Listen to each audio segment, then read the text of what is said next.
Selamat datang di Pojok Santai. Sebelum Anda mendengarkan audiobook ini, kami menginformasikan bahwa channel ini adalah review audio dari buku yang ada di Indonesia. Untuk membaca keseluruhan buku ini, kami menyarankan membeli buku aslinya di toko buku kesayangan Anda, baik offline maupun online. Keberadaan channel ini dimaksudkan untuk membantu Anda mendapatkan pengetahuan dari buku-buku kesayangan Anda. Jangan lupa untuk subscribe, like, dan komen. Selamat datang di Pojok Santai, channel khusus yang membahas komik dan novel dengan cara asik. Akhirnya, Cincung membuka kedoknya.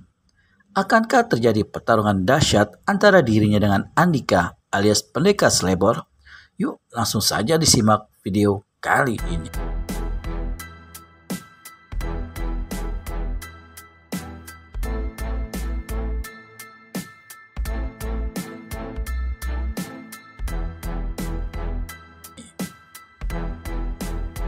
Asal kau tahu saja, kainku ini biar butut bisa dipakai.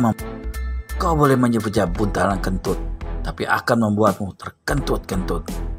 Ya, meskipun kau berusaha tak kentut, tapi kau pasti akan kentut.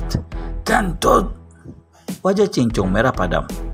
Tak ada manusia waras yang sanggup menerima celaan keterlaluan pendekar selebor.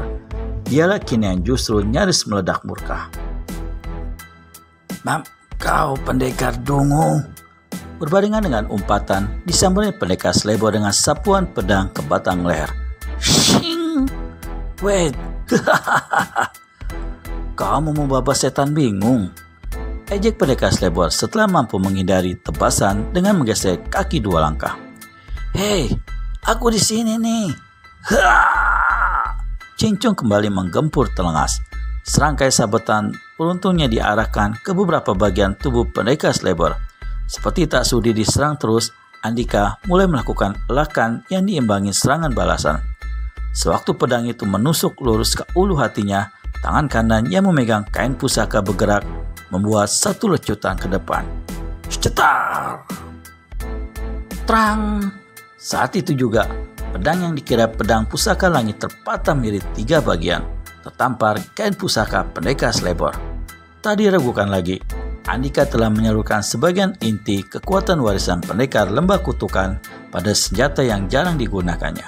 Terbukti, seketika tercipta percikan bunga api, manakala kain pusakanya menghancurkan senjata lawan. Cincung bukan main terperangah mendapati pedang di tangannya tak utuh lagi. Mana mungkin bisa? Bukankah yang digenggamnya sekarang adalah pedang pusaka yang terbuat dari batu langit yang keampuhannya tak diragukan? Dan yang terkejut ternyata bukan hanya dia. Andika pun sampai terbelalak tak percaya dengan penglihatannya sendiri. Mulutnya bahkan terbuka lebar kebodoh-bodohan. Sesaat kemudian baru disadari kalau pedang di tangan lawan bukanlah pedang pusaka langit. Andika terkikik geli ingin mengejek. Kau salah culik pedang, Cincung. Pendekar selebor sampai memegangi perutnya karena menahan tawa.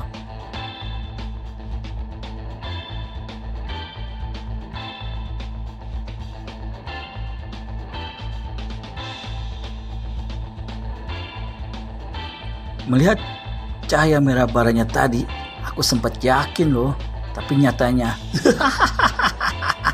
Ngok. Andika memajukan bibirnya.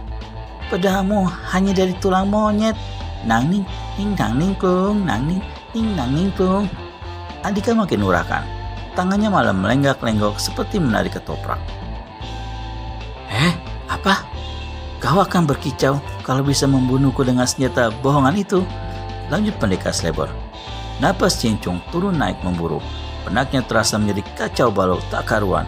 Terbang sudah harapannya dapat menghabisi lawan setangguh pendekar selebor. Sudah, lebih baik lari saja sana. Hus. Leceh Andika. Aku bukan pengecut, bentak Cincung dengan gusar. Dibantingnya gagang pedang dari tangan. Terlanjur basah, aku akan tetap mengadu jiwa denganmu. Setelah itu, Cincung menggenjot tubuhnya untuk keluar dari tempat ini. Loh. Katanya mau mengadu jiwa. Tunggu di luar. Teriak Cincong membuat keputusan. Disadari, bertempur dengan pendekar kawakan tanah Jawa Dwipa seperti Andika di ruang sempit seperti itu sungguh amat tak menguntungkan. Sementara itu, Andika segera menjemput tubuh Putri Yinglian. Selanjutnya, disuruhnya Cincong keluar. Sementara di tempat lain, Qin Liang tengah berada di titik tergawat menghadapi 4 penguasa penjuru angin. Sebagai orang pesilatan, Qin Liang masih tergolong hijau, sehingga kepandaiannya masih jauh tertinggal dalam pengalaman bertarung. Meski di tangannya kini tergenggam senjata sakti yang mampu melipat gandakan kekuatan dan kecepatan seperti keperkasaan 100 gajah dan kelincah Walid muda, tetap saja Qin Liang terdesak. Dalam 40 jurus saja, pemuda itu mulai tertekan oleh barisan tempur tak terkalahkan milik 4 penguasa penjuru angin. Sampai suatu ketika, sebuah sapuan angin puting beliung dari kesaktian pamungkas si pembawa badai menentukan benteng pertahanan Qin Liang.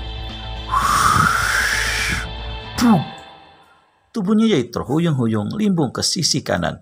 Tepat pada saat itu, Dewi Seribu Diri menyabetkan selendangnya yang disusul oleh hantaman buntalan hantu bisu kaki baja yang demikian cepat. Cetar! Dua deran senjata lawan pada bahu kanan dan punggung membuat Qin Liang terlempar ke tanah beberapa tombak, disertai muntahan darah segar. Lebih dari itu, pedang pusaka langit yang jadi andalannya terlempar tinggi ke udara. Pada saat yang bersama, Cincong tiba. Tubuhnya langsung melayang tinggi menyambar pedang sakti itu. Inilah pedang yang kudambakan, seru Cincong dengan kegembiraan membeludak setelah kakinya menjejak tanah. Sebelum mampus, kau boleh berkoar sepuas-puasmu pendekar selebor. Sementara itu, Andika yang baru saja meletakkan tubuh Putri Yinglian di tempat aman menatap tajam ke arah Cincong. Kau harus memastikan kalau pemuda asing itu mati, Cincong, karena kami akan membantumu. Timpal si pembawa badai yang berdiri 5 langkah di samping. Ya, aku ingin kita menumpas semua penghalang yang mencoba usir terhadap rencana kita menguasai negeri ini. Tubuh Andika seketika menegang hebat. Bukan saja harus berhadapan dengan orang yang memiliki pedang pusaka langit, tapi pendekar selebor juga harus berhadapan dengan 4 tokoh sesat tersakti di daratan Tiongkok. Ini benar-benar sebuah pertarungan habis-habisan. Andika, jangan menyerah. Bantulah kami. Hanya kau satu-satunya yang kami harapkan. Seru Qin Liang terbata-bata sambil memegangi dadanya. Kesatria Tiongkok itu tampak berusaha merangkak ke arah Andika. Kau masih hidup, Qin Liang? Tanya Andika gembira mengetahui kawannya ternyata masih bernyawa. Apa kau baik-baik saja? Jangan pikirkan aku, Andika. Hadapi saja mereka. Baru saja Qin Liang menyelesaikan kalimatnya, hantu bisu kaki baja melepaskan senjata rahasia berbentuk kepingan uang logam yang diambil dari buntalannya. Plus, plus, plus. Qin Liang menjerit sekuat-kuatnya. Di telinga siapapun, jeritan tadi tertangkap laksana tentang kematian. Gawat, akankah Qin Liang menemui ajalnya? Dapatkan kepastiannya di video selanjutnya hanya di channel Pojok Santai. Segera subscribe dan tekan tombol lonceng untuk mendapat notifikasi video terbaru dari kami. Terima kasih dan sampai bertemu kembali.